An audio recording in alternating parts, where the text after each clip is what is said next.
Nggak ada orang bangun langsung sholat. Apa sunnahnya setelah itu? Saya agak cepat. Saya jawab pakai hadis. Abu Dawud nomor hadis 1367. Dari Abdullah lagi, tapi Ibnu Abbas radhiyallahu ta'ala anhuma. Sedang menginap di rumah bibinya, salah satu istri Nabi sallallahu alaihi wasallam, namanya Sayyidah Maimunah. Itu masuk kemudian nginap di situ, tidur, ingin lihat kebiasaan Nabi. Kata Ibnu Abbas, setelah meninggal dunia Nabi, beliau hafal 2000 hadis, usia masih 13 tahun kurang lebih. Kana an-nabiyyu sallallahu alaihi wasallam idza istayqadha min naumihi fajalasa wa masaha bi yadihi min athari naumi. Faqara khawatim Ali Imran. Baru baca doa bangun tidur, baru fadhahaba ila shanin mu'allaqah fatawadda. Kalau bangun dari tidur, beliau menghilangkan ngantuknya dulu. Caranya duduk dulu gini. Enggak langsung beraktivitas. Nanti gunakan tangan yang bersih untuk menghilangkan bekas ngantuk. Jadi jangan baca doa dulu, baca doanya dalam sadar. Bukan saat ngantuk.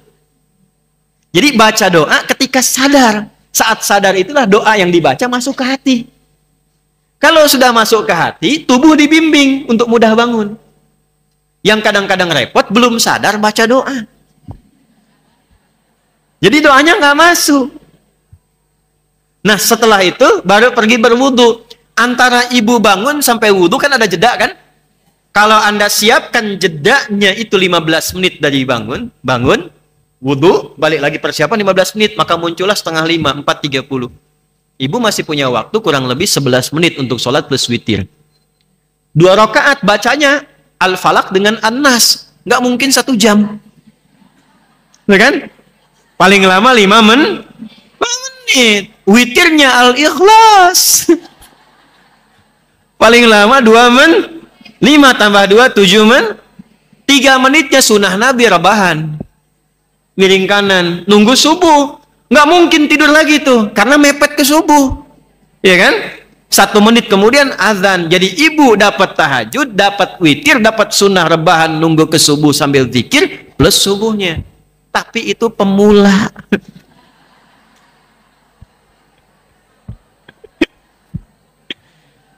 Tapi gini ibu, walaupun pemula kita beruntung. Karena amalnya tidak diukur berdasarkan jumlahnya.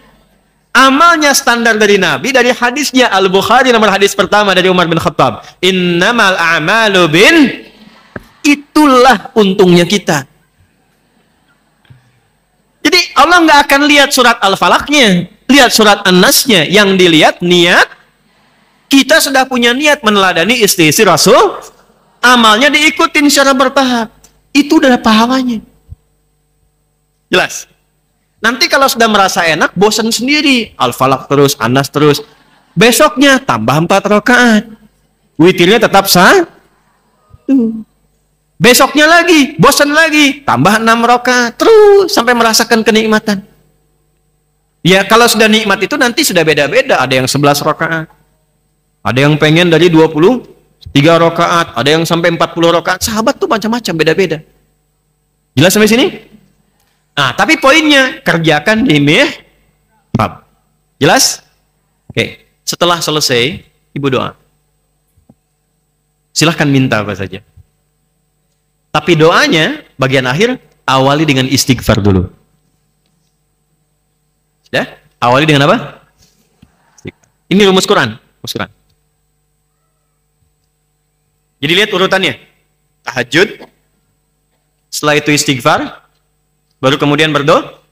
Catat dalilnya, dalil Qurannya. Catat dalilnya. Quran surah ke-51. Sudah?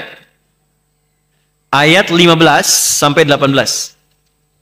Ayat 15 sampai 18. Oke. Sudah? Quran surah 51 Az-Zariyat ayat 15 sampai. Baik, lihat-lihat. Tadi amalannya amalan apa? Ya, termasuk takwa kan?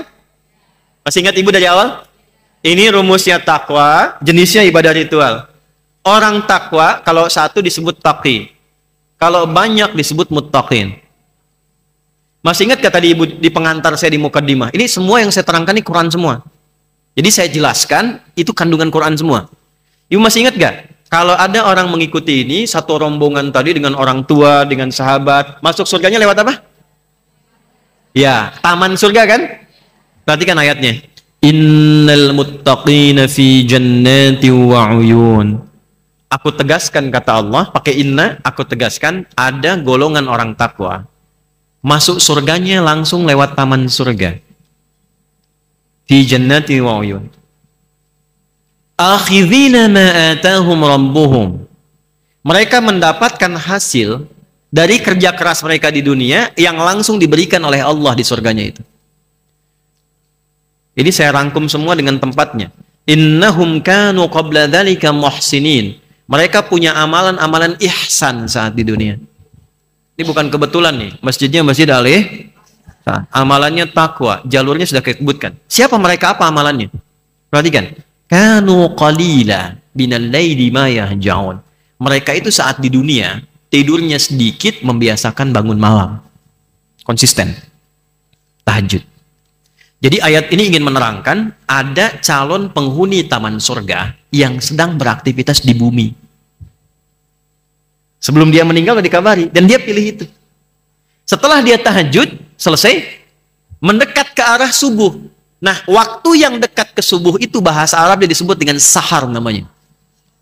Ya, sahar. Aktivitas yang dikerjakan di waktu sahar namanya sahur. Kenapa ada makan sahur? Maksudnya makannya pepetin dekat subuh. Jangan terlalu awal.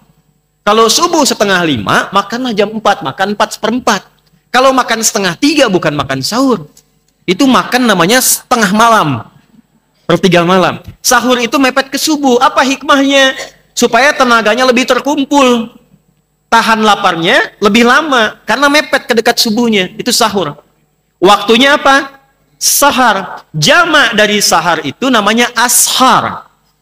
Asharun. Selain makan sahur, ada amalan lain yang dahsyat. Kalau dikerjakan konsisten, jaminannya teman surga. Apa itu? Ayat 18-nya. Wabil ashari hum yastaghfirun. Ya. Dan ada orang yang istighfar. Jadi setelah tahajud, urutannya istighfar. Setiap dia waktu sahar menjelang subuh, dia istighfar dulu. Astagfirullah, astagfirullah, astagfirullah. Itu yang paling pendek. Sekali lagi, kelas pemula. Astagfirullah, astagfirullah. Naik dikit. Astagfirullahaladzim, alladzi la ilaha illa huwal hayyul qayyum wa atubu ilaih. Naik dikit lagi, nanti ada yang paling panjang. Allahumma ya Rabbi, anta Rabbi, wa ana abduka khalaqtani wa ana abduk. Itu kelas paling tinggi istighfar, sayyidul istighfar. Ibu kalau biasakan ini dilakukan, punya dua keutamaan. Satu, apapun doa yang diminta, sepanjang maslahat dunia akhirat, itu akan di. Bahkan ada yang belum minta, Allah sudah jawab. Hidupnya nggak capek, Bu. Tadi terkait rezeki tadi.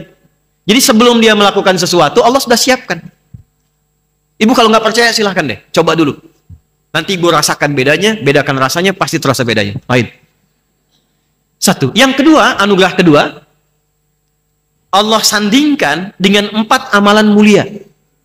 Yang 4 ini ada di Quran surah ketiga Ali Imran. Sudah? Ayat 17, paling kiri sebelah atas. As-sabirina was-sadiqina wal-qanitina wal-munfiqina wal-musfatnya bukan sekedar baca, selesai, bukan. Rasakan kenikmatan dalam sholat. Tumpahkan saat sujud minta. Begitu selesai, istighfar. Istighfar, istighfar. Berapa kali Ustadz jumlahnya? Setiap Anda bisa relatif sesuai dengan kenyamanan hati. Jadi kalau sudah nyangkut di hati kita tuh, tak, itu masuk. Nabi bikin standar. Standarnya 33. Itu standarnya. Tapi kalau untuk istighfar, standar itu kadang berbeda. Makanya sebelum tidur kadang Nabi 70, kadang 100. Itu tidak mutlak bilangannya mesti 70, mesti 100. Maksudnya apa? Istighfar yang kita bacakan lewat lisan akan menyesuaikan dengan keadaan diri kita. Semakin sedikit dosa, semakin cepat nyambung ke Allah. Semakin banyak dosa, kadang semakin cepat juga kalau tobatnya benar. Jadi begitu astagfirullah, astagfirullah. Sambil diingat yang salah apa, yang dosa apa. Begitu air mata sudah tumpah keluar, dicurhatkan selesai, di titik itulah ibu jangan tinggalkan, cepat doa. Nah ini kadang-kadang, mohon maaf ya, mohon maaf sekali, suka ada yang lupa. Rumus itu doa paling cepat dijawab itu setelah beramal soleh. Habis baca Quran, doa. Habis sholat, doa.